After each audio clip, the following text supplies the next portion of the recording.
This happened before. Suddenly something of my USB disconnects. Or I hear pling, a Windows pling, and that's not a good sound. So I'm hoping that this stuff is actually working right now. Double check in the chat. If so, let me know, guys. Just confirm so I can continue my checks here.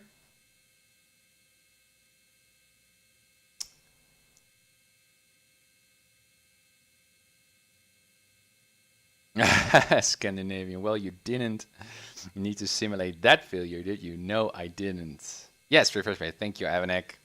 All right. Again, usually also then explain fails later. I have no idea. I think it is a power issue on my side here, which I don't quite get. But still, we are back and we are continuing. So, Annunciator panel. That's where I was. And that seems to be working. Good. This is set, and this is fine as well. Good. Avionics off. Fuel pump. Mixture in. 3-ish. Good. Throttle a bit in. Parking brakes are still set. Doors closed. Okay. No one around. No. Clear prop. Pressure full in. Magnetos. Back to both. 1200s. Oil pressure's in the green. Lean for ground. Reset for 1000. Alternator on. Avionics on. Let's set mode C. Why not? We don't need any navs. CDAV 1 to 2.7, and that is correct. Thank you guys for the confirmation. That is working, and I need to set my airport elevation at 14. Something like this. 2.9 set on the heading bug, and that's about it. So 2.9, just straight out departure. We're going to fly up, I guess a little bit outside of the clouds. Again, this is a marginal VMC exercise, and I'm going to hit some buttons here and see whatever is going on to see how I can handle my airplane with partial instruments. Alrighty then, parking brakes released. Brake test is working. Again, vacuum is not in the green because we have a low RPM going. Turn indicator, slip indicator, heading indicator, and the attitude is stable. Good. Ocean traffic, yellow Skyhawk is crossing runway 11 at the numbers to taxi to 29 for straight out departure. Again, I see no one on final, at least from the side of 11. So make sure no one is coming there. Nope.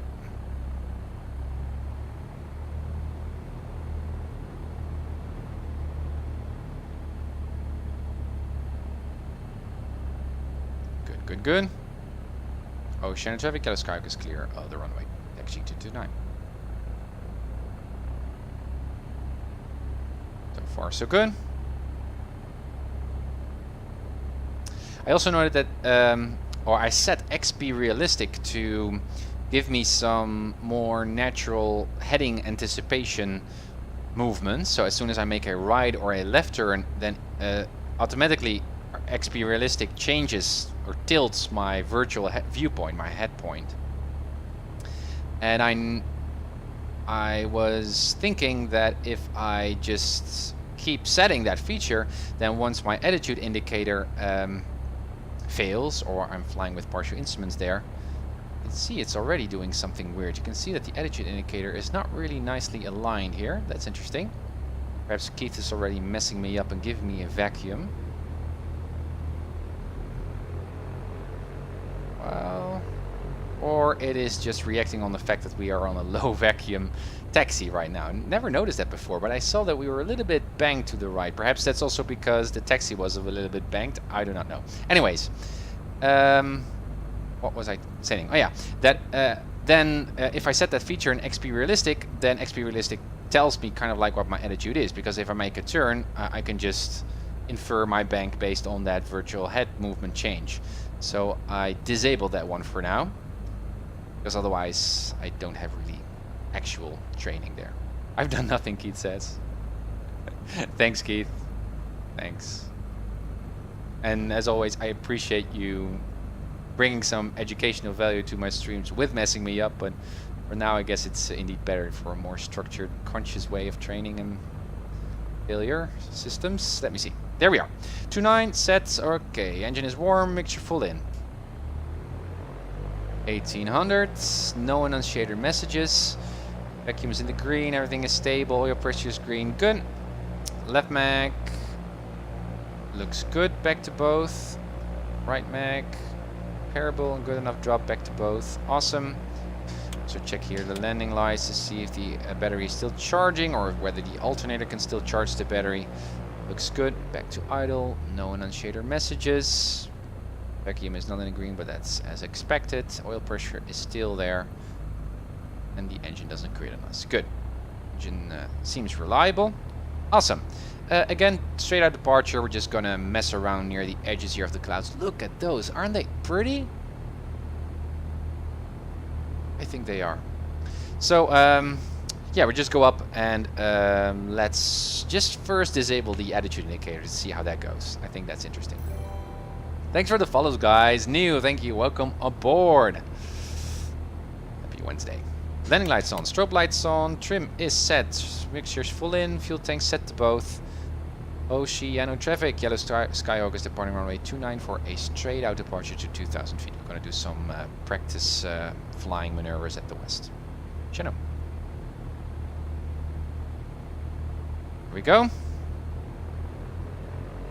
Full power aligns with my heading indicator. Engine is still green, good. A little bit of right pressure there on the pedals. Airspeed is alive.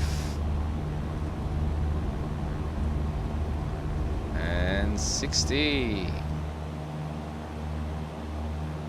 BY first. And there we go. Towards the clouds.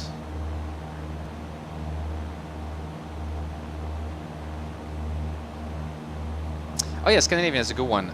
Scandinavian was noting in the last stream, I only saw it when I rewatched the ending of my video, that it was kind of annoying for him, but actually also quite weird that I cannot spot the annunciator or read the annunciator panel from this viewpoint. Even though I know from the real world that my angle on the cowl, on the cowling here is kind of like okay. I'm kind of like a big guy, so I usually can easily look over the cowling here. But at the same time, I cannot see the annunciator panel. Well, actually, if you look at A2A and also in the real world, you can easily spot the annunciator panel. So this glare shield, this thing here, is a little bit too exaggerated, I guess, in X-Plane. But I know with the vacuum failure that there are also off tags, things just dropping down here.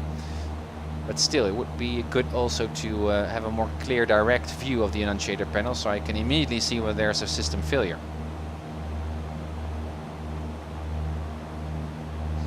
Oceano traffic, yellow Skyhawk has just departed runway 29. We're heading to the southwest, currently at 1,000, going up to 3,000 to do some practice maneuvers at the southwest of Oceano traffic. Look at that scenery again, guys. I love this region. Also, Santa Ines, I love to visit soon in X-Plane.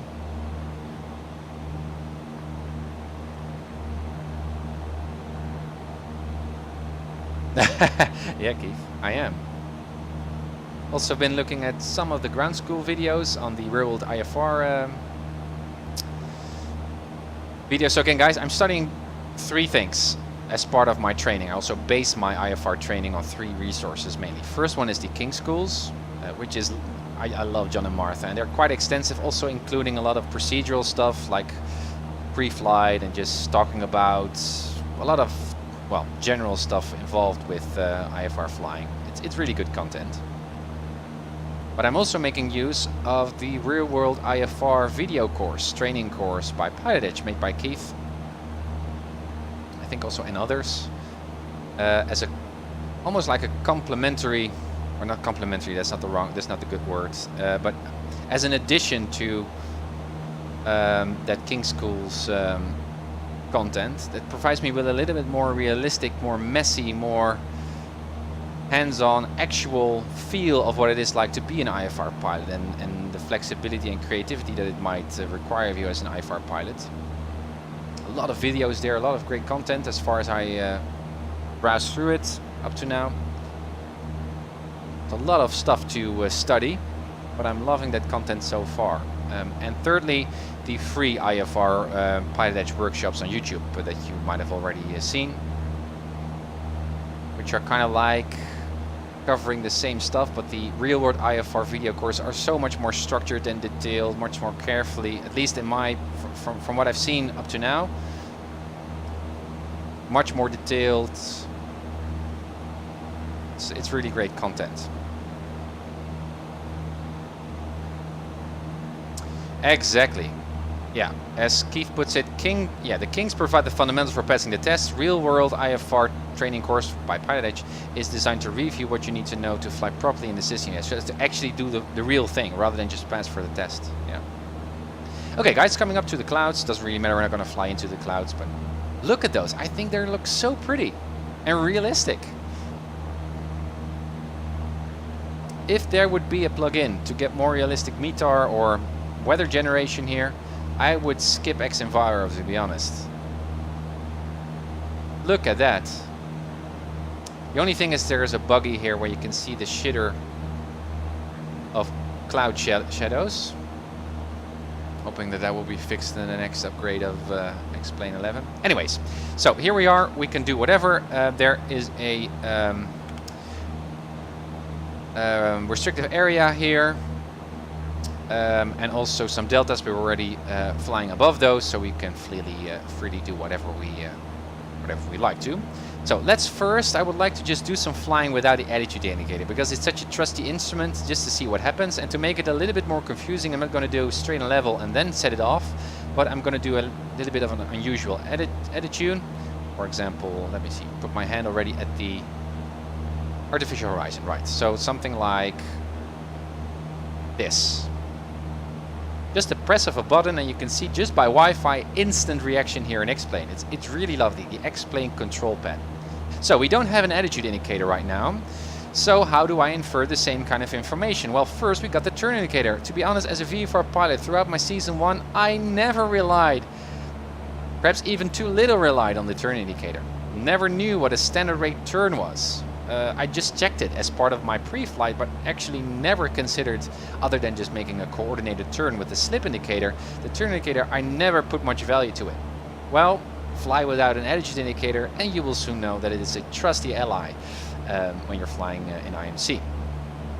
So, I've got the turn indicator, the heading indicator, also both can tell me something about my turn, and I've got the vertical speed indicator and the altimeter to tell me something about my pitch. Right. Also the speed, it can also obviously also tell you something about your pitch. If you go up, your speed will likely decrease, and if you go down, it will increase. So you can confirm or scan and get you actually gather evidence to confirm your idea of what is actually going on with the plane, and that's so interesting. Obviously I can just look outside, so I have my real attitude indicator outside, so this is a little bit easy, but just get a first experience of how confusing it might be to fly without an attitude indicator. Again, with VFR it would not be that much of a problem.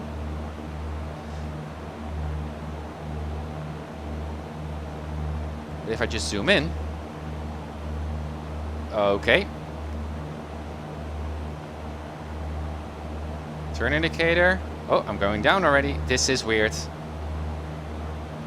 And this stuff we're going to practice in the next episode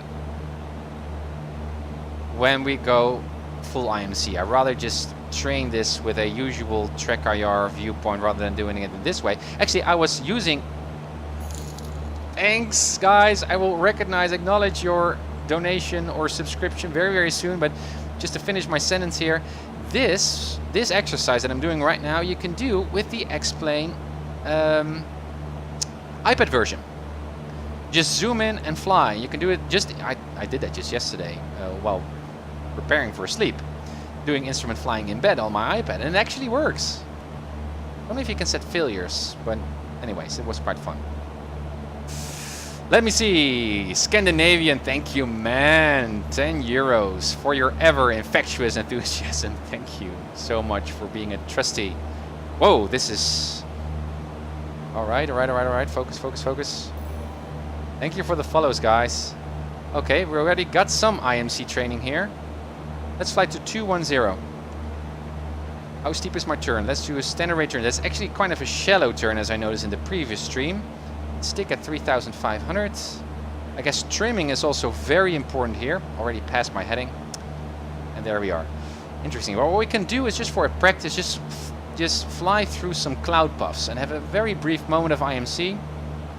Because again, if I look outside, it's quite basic, right? Here is our attitude, our not artificial horizon, but our actual horizon. So yeah, there's nothing that challenging about having a non-active, inactive attitude indicator when you got VMC. But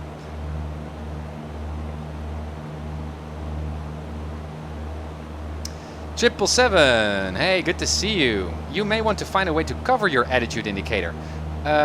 Well, actually, I've also mentioned this in the previous stream. Thank you for the follow, Avocado. Thank you. Love avocado. It's actually much more realistic, also, and a bit more challenging to fly with a non-covered instrument that has failed, because now this provides me with erroneous information, and there might be a reflex for me as part, especially when I drilled that scan of centering my focus around the attitude indicator, that I think, oh my god, you got an unusual attitude going on, and I suddenly pitch right and down, and then get myself into trouble. If I cover that instrument, I don't have that realism, I don't have that distraction, which makes it a lot more easy. So that's why I'm not covering that, and I wouldn't, even if I could cover it, I wouldn't do that.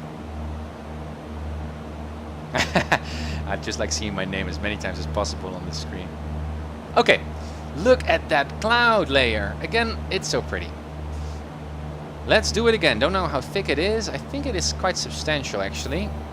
We could just fly perhaps some clouds surfing on top. Thanks for the follows, guys. Job Atomic 577. Atomic, yeah, thank you, guys. Means a lot, those follows. All right, again. So just looking outside, there's nothing going on. I know what's going on. I have a complete picture of what my airplane is doing. But as soon as my actual horizon is gone, like now I'm getting confused, and I'm already staring at the attitude indicator while I know that it's actually failed. It's just a habit. Let's make a turn to 330 while staying on altitude. There's my bank. Also some pedals would be nice. Oh, that's a little bit too much. This is hard, I can tell you. There we are, 330, and again looking at the attitude indicator, but it's not working, and I'm descending. And I'm making a turn. Thank you for the follows, guys, but you are distracting me. There we are. Good. 330. Again, I just need to focus, almost like glancing at my heading indicator, and in my peripherals, look at the turn indicator and the vertical speed. Perhaps I could also, rather than using this scan, do this scan, because this thing is so sensitive. Let's fly to 240, same altitude. Make a turn. There's the standard rate turn. Let's make it a little bit more steep. And let's now look at my altimeter rather than my vertical speed indicator, which looks much more stable. 210, 240, I don't know what heading I called there. No, I prefer the vertical speed indicator, actually. Even though it's lagging behind. I think I'm making a left turn, but I'm not. Thank you, guys. I will acknowledge you very, very soon, as soon as I leave this cloud. Let's go up. 4,000. There goes the heading. There goes the vertical speed. So let's trim rather than use the yoke, so I can just focus on my heading. Okay. Good. Much better, much better, much better. Good. Again, the reflex is amazing. I'm just looking at the attitude indicator, and instantly I almost feel my muscles tensing up, like right turn, down.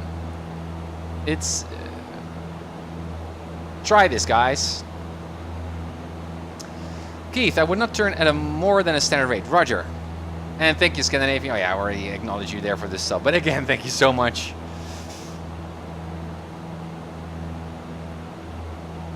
Or I didn't. You donated and you subscribed. My gosh. Thanks. That means a lot. Alright, I'm gonna have to skip lunch tomorrow, I guess. Oh, guys, you're the best. Okay, so no standard rate turn, or only standard rate turns. Okay. Thanks for the follows, everyone. Smurf, Lemming. Thanks. Again, I'm making turns without me knowing. Let's go to 150 and keep climbing to 4000. Standard rate turn, a little bit of left pedals. Too much of a climb there. I can see my speed is also decreasing because of that.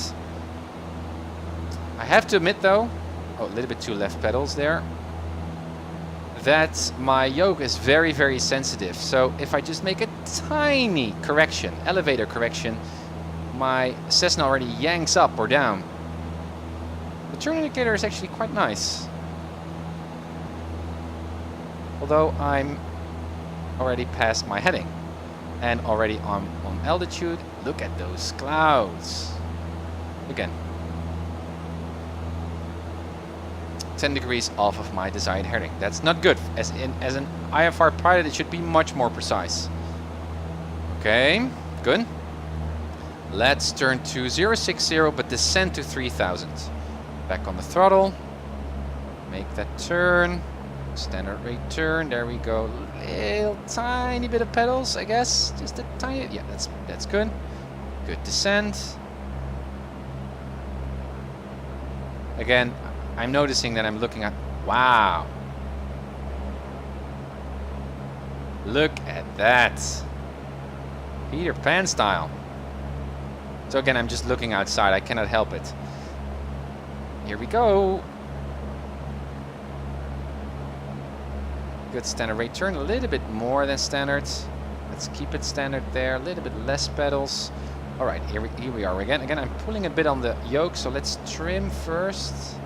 A little bit of nose up trim. Just constant RPM. What heading did I like to fly? 060. I already forgot my heading. That's also because I'm chatting. That's not good. 30. 300, I mean.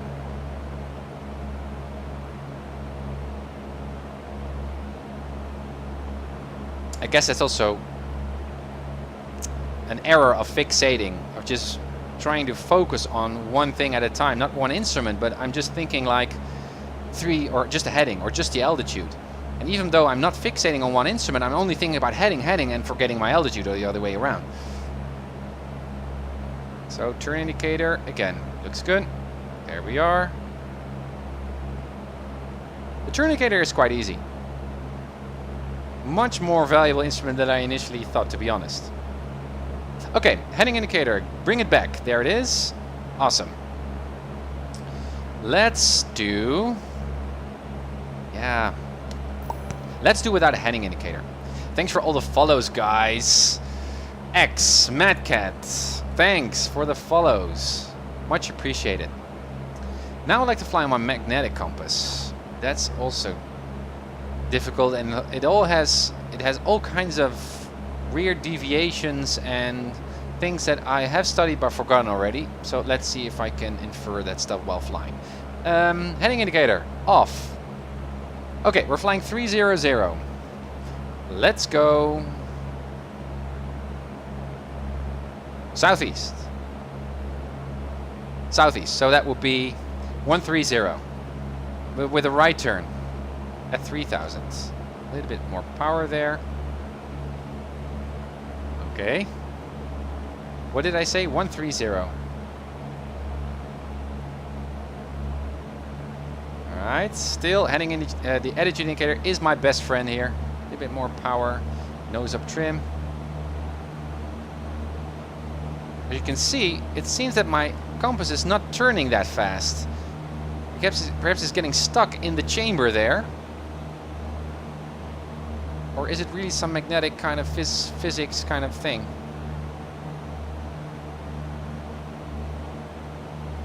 Again, there I'm going. What did I say? 120, 160, 120. Oh! I saw that in the King Schools video. Again, making a turn, but I didn't change my heading just yet. So you can see that the turning, the banking on its own is already giving deflections of the compass, even though I didn't really change. I couldn't have changed that much of a heading while just banking. Look at this. So that means, and that's also, I remember John saying that on the in the King Schools, you should know. You should actually overturn or start your leveling off before you actually reach the heading on your magnetic compass. Okay, so 120. Let's go to. Thank you guys for all the follows. Hey, Korsha, thanks. Easterly heading. So standard rate turn. I'm already not on altitude, by the way. Easterly. So now that thing comes to the mark. So I would say turn right, turn straight, and then you can see my actual heading now is not east. So I should overturn more. Why is it stuck? More, and now?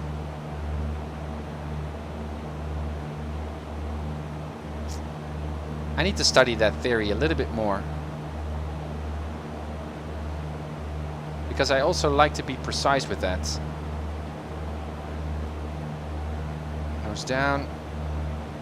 Again, I just like to fly east, so I need to go to the right.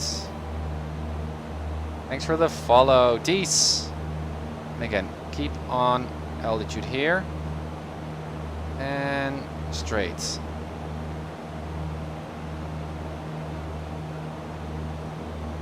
That looks good. I should dedicate, I guess, an entire episode on heading flying. Let's go west. So let's make a right turn here, a little bit of right pedals. Keep on altitude here. Still doing IMC practice, by the way, but still. You can see the magnetic compass is not changing that fast at all. It's even stuck almost. I guess because I'm banking too aggressively. There comes west, so I should overturn. Look at that, look what it's doing.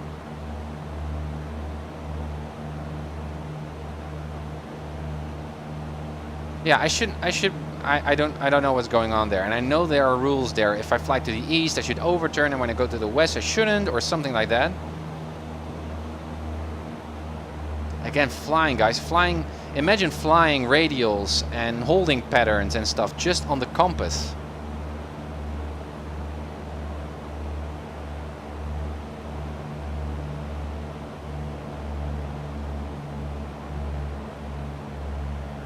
A timed turn. Ah, I've read about that as well, Keith. A timed turn rather than flying on the compass. Yeah.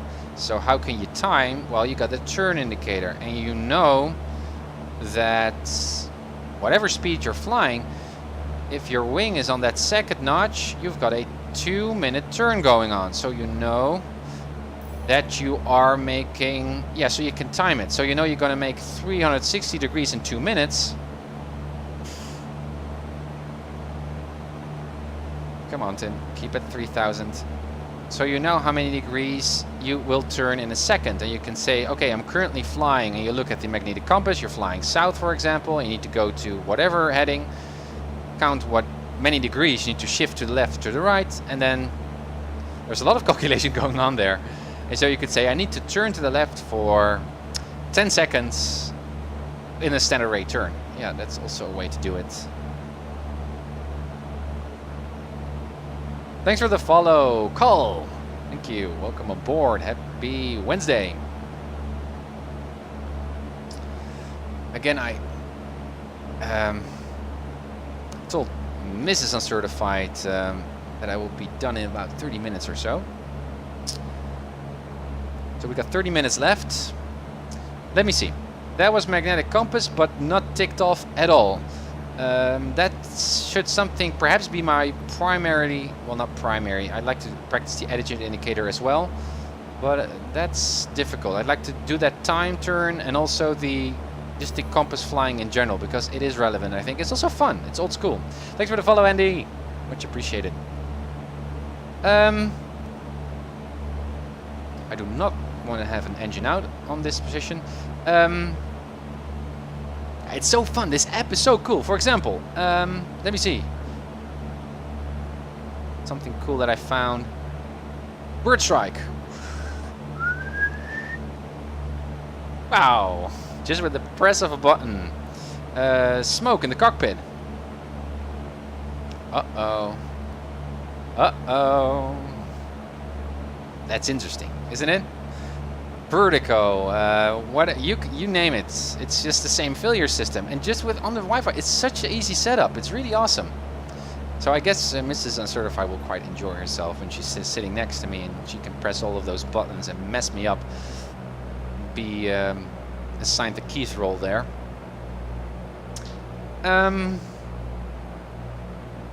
Yeah, Pedo. What we could do.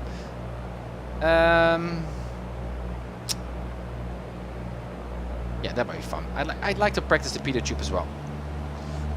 But then in a descent and in a climb. And let's see if I can... How can I infer my speed, whether I'm not stalling or any of that stuff, when I don't have the airspeed indicator? I guess the sound of the engine. For example, now if I pitch up, why is my engine not that strong? Keith has done something to me. It's always Keith. It's a Thursday, and it's also so awesome. In many flights, when something goes wrong or not goes wrong, I actually think about Keith first, then my airplane and my own life. So I guess I don't know. I don't know whether that's an honor, but it's fun. Funny. Yeah, I'm full power. It doesn't sound full power. So let's just infer. Something is going wrong. 2000 RPM. That's not full power. That's first. We got vacuum, everything. Oil pressure is there. So that is all okay. Yeah, it's still there. Do we have icing or something like that? No. It is also not a pitot tube or an instrument failure because I hear that the engine is not that strong. Perhaps my some magneto is not working. Can I test that? Perhaps run it on the left or the right, or should I do that in flight? Well, I would base that whether I could make the coast, and perhaps with the glide I can. I do not know. It is risky, so I will not do that check before I have an idea of whether I can make the beach. Next up, it's still RPM is slowing down. Is there anything I can read that tells me what's going on here? Batteries are still on. Clearly there's something wrong, and I would declare an emergency or now pick my landing spot. Now, as you can see, the beach is turning away from me a bit, so the shortest way is going for me a little bit to the right here. I see that the beach is over here. It is a protected area as far as I know, but still for an emergency we are allowed to do so. So I would go with a steady glide and land alongside the beach, even though that might not be a headwind. I would rather land with a headwind as usual, right? So it would be better to overfly the beach, like I would be now on a downwind, make a turn and land into the wind, so I can fly as slow as possible in terms of ground speed before I touch down. And this seems a little bit too rough, so that would be a better area actually for me to do that. Perhaps even near a road. Still, there's clearly something not going right with my engine, and I imagine Keith is messing me up. I didn't set a failure here, I believe, or perhaps it is still a failure of the smoke or stuff that I said. I do not know.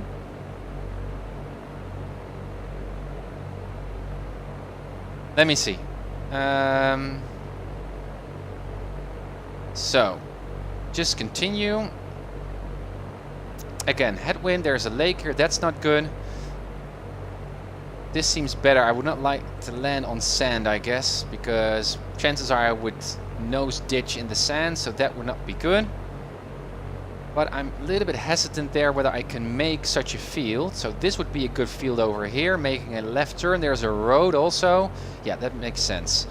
So let's fly a little bit there to the right. Again, RPM is slowly decreasing still. Oil pressure is still there.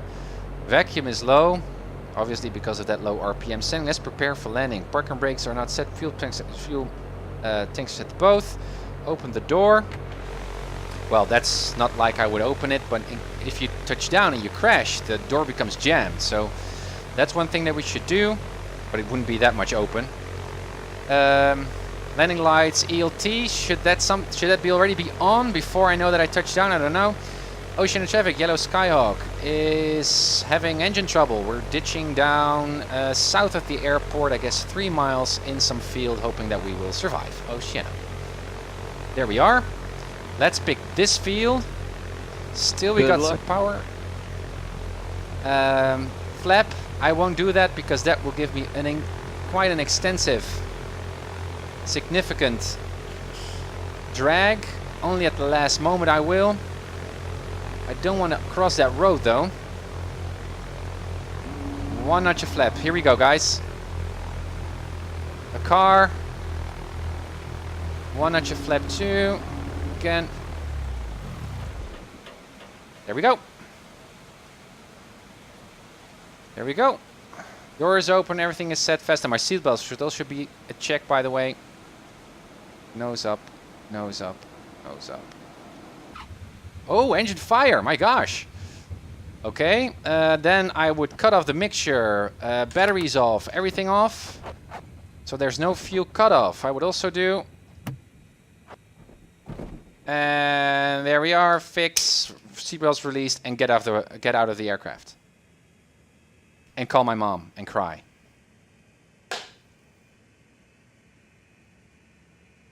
I think that was right in terms of procedure. That was interesting. In headwind. Let's review that. Also makes good time, I guess. We've got 20 minutes remaining to review that. Perhaps it's my failure. Keith, did you do that? Thank you, guys. Nice job. Thanks. Thanks, Frangulus. Perhaps because I did the smoke thing or something like that. I do not know. But that was certainly interesting. And real world-like. Let's review that. That's awesome. Perhaps also... No, we got a fire. Perhaps you could still turn on the batteries and announce on a channel that you made it. Disconnected. Let's first close that door. And use a flight recorder. Keith, I'm not sure how to be more clear. I will not be touching your airplane. Okay. Yeah, that's right. You mentioned that, but still. Let's go back. I guess it was that smoke toggle that I did, but it did provide me with a very nice scenario here. Here we went. I could already hear the engine is not... I was already full power, but you can hear the engine is weak.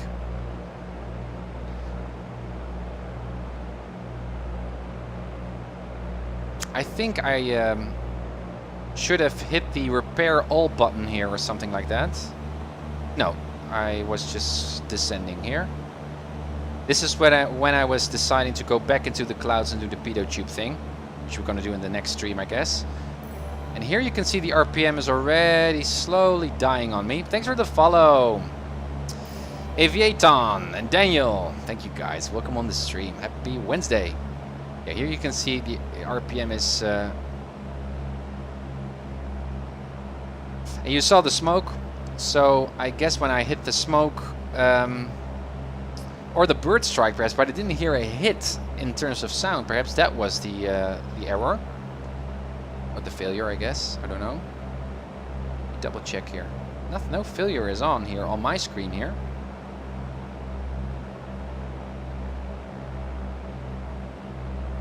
Okay.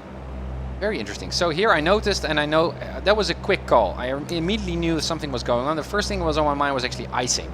I had an engine icing scenario some streams ago when I was actually in the clouds, and it was freezing, which was also quite interesting and unexpected, even though I should have known. And once I dropped down to an algae where it was warmer, that ice, well, dissolved, and then I was just fine. But immediately, that sounded like exactly the same. Just my RPM very slowly dying off. But I was quick in deciding what to do here, so that's good. Smoking cockpit doesn't have side effects, no. I think so too, Keith, but... I don't know. It was interesting. I'm actually quite pleased with that actually happened. Outside of the... Yeah. Something clearly is wrong with my engine. I guess that's the smoke failure. It must have been. I didn't push any other... Yeah, or the bird strike, but... Engine trouble. That was clear. Perhaps I could have watched over my shoulder to see if there was a trail of... Because I could not see it, obviously, from the cockpit. Yeah, then I could have known. So that might be a check. Because chances are, if the engine is smoking, you will not see it. Because it's obviously going that fast and going behind you. So that's interesting. But bird strikes do. Right. I guess it's the bird strike, even though I didn't hear a hit. Okay, good. Thanks. C. Control P. So. Flying. That was much fun without that attitude indicator. But let's first focus on this part. So, straight down to the beach. I noticed that I would have liked to land with a headwind. Even though I guess it seems obvious to land on the shoreline. You're far away from a road. Sand is not that good as just I don't know how you call that in English, but where farmers are, there's more stiff ground usually. I guess if there's corn or any kind of vegetation there, that's not a good thing, obviously. But still, in the sand, you might become stuck there. So I guess that was a good choice and very near a road. That was good as well. Did my checks, did some troubleshooting as far as I did. How could I have noticed that I got an engine fire or really engine trouble? I guess the only thing I could have done is looked over my shoulder because... And if I knew that that was the case, that I got an engine out, I could have dived a little bit more to get as much of an air going to perhaps distinguish the fire, because then a lot more wind would come into the air intakes of the engine. But I needed my distance here, my altitude, to make this glide back to the field. Thanks for the follow, TJ. So that was not a good thing. What I could have done here is ignore the headwind and prioritize on the quick down, because I don't want a fire in the cockpit. And I could have really cut the throttle and the cutoff valve and all of that stuff. And just made a landing there. That would perhaps be a bit more safe. And perhaps I could have also here from this is my base turn, right? So this is the runway, so now already downwind basey like. The quiet road instead of a field. Yeah, that could have done that as well. Yeah, the road. Yeah, why not? That's true. Here, this was a good call, so mixture out, but I've also, I guess, should have pulled on the cutoff here, the fuel cutoff.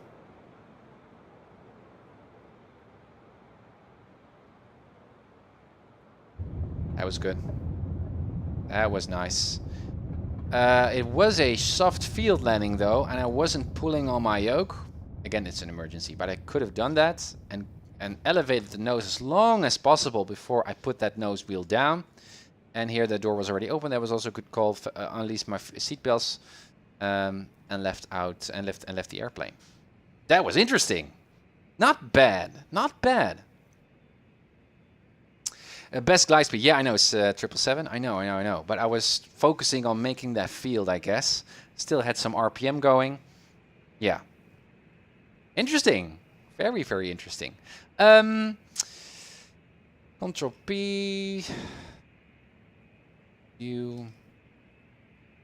Anything else that we can consider here as part of our training? Yeah, so again, flying without an attitude indicator is a bit weird, and I was focusing on my vertical speed and my turn indicator. The turn indicator is an ally. That is a friend. And suddenly, when I'm practicing my instrument flying, it suddenly becomes valuable or special or used. That's weird. It should already be on my mind as part of a VFR pilot. And again, now because I'm learning this, that would also apply and enrich my VFR flying, obviously. Still though, I was noticing that weird, unusual attitude of the attitude indicator was distracting. That was good to see. Still, the vertical speed indicator was quite wobbly and going all over the place. And I focused also for just one time on the altimeter to infer my altitude, whether I'm climbing or descending. But that felt a little bit, I felt a little bit uneasy doing that, because I, at the same time, saw my vertical speed indicator go all over the place. Perhaps I should give that another try as well in the next stream. Thanks, Capi.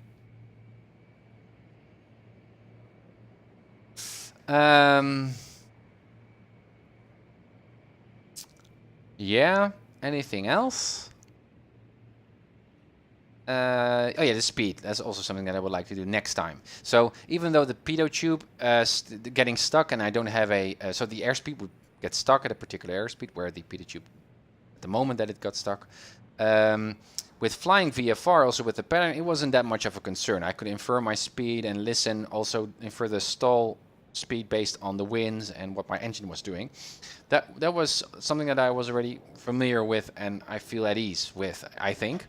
But when I'm in the clouds and doing a descent or a climb, I guess you could still know if you've got a constant 500 feet per minute climb or descent, and your attitude indicator's not doing anything weird, then chances are you will also have a constant good airspeed. So I guess when the pitot tube becomes stuck, that's not that much. I guess that's the least worrisome or worrisome failure, I guess. But it's interesting, I guess, just to discover whether that's actually the case, also as part of one of the next streams. Yeah, that's about it. Yeah, sorry, I would like to do, I plan to also do, again, as usual, some traffic pattern flying on Oceano. Already got 10 minutes left. I'm really looking forward to jump on our couch here with Mrs. Uncertified and do some Netflix watching.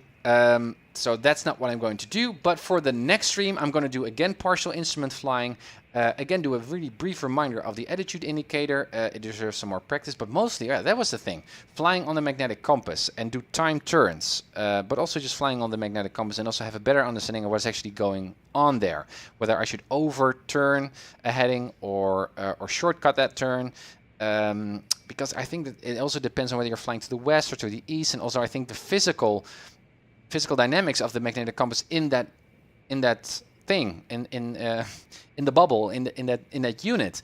If you make a steep bank, it becomes stuck, and once you decrease your bank angle, it suddenly turns on you. And I think that's also interesting to have a better feel of, because if the heading indicator fails, if you've got a vacuum failure or the heading indicator fails, yeah, that's the thing you need to rely on. Obviously, we also got the GPS, but I'd like to approach it in a more old school manner. I think that's interesting. Awesome to watch Netflix. Oh yeah, jump on the couch. Yeah, some wine and yeah. So that completes, I guess, guys, the flight. Let me go back to our trusty Papa Hotel Tango Mike here on the field. Needs to be towed away back to Oceano. Look at it standing there. But that was a valuable scenario, I think. Also, first timer. Again, Keith is not to blame. This was the bird strike setting, I guess, here on my iPad. I should have known. Okay, guys, that completes this short episode, but I think it was a fun one. And also, again, we learned something. Next stream, and I think I will do that Sunday, but I don't know for sure. I guess Sunday I will hopefully be able to announce that one a little bit more early so you guys can jump on board and be sure not to miss anything. If it is my partial instrument flying concern, I will do that attitude indicator failure once more, but also flying on the magnetic compass. Also try to see what it's like to descend and climb in IMC without the pitot tube, or without the airspeed indicator, I should say. Also as part of my instrument flying. And then for the next session, so not the next episode, but the episode after, then Mrs. Uncertified will jump on board and hit all of these wonderful buttons here on the X-Plane control pad and give me some failures without me knowing. At least the exercise is that I will see what's going on with my airplane, and I can manage and manage a safe return to the airfield. So that's also going to be fun. Guys, thank you so much for jumping aboard. Scandinavian, thank you for your donation. Thank you for your subscription. That really means a lot. You're a great follower. It's really, really encouraging. Thanks. Also, Eidke resubscribe. Thank you so much. Again, same words, same feeling about that. It's really awesome. Thank you for that support. Also, a lot of followers here. Welcome, guys. Welcome to the stream. Hoping you like this more serious flight simulator flying. I do. Learning how to fly is really the spirit of the Uncertified Pilot, and we will keep doing that for as long as I have a flight sim, for many future seasons. So, hoping to see you in the next stream, I think Sunday.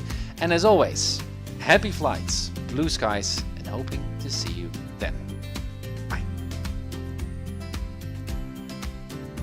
Palm Springs Tower, Skyline Hotel Tango.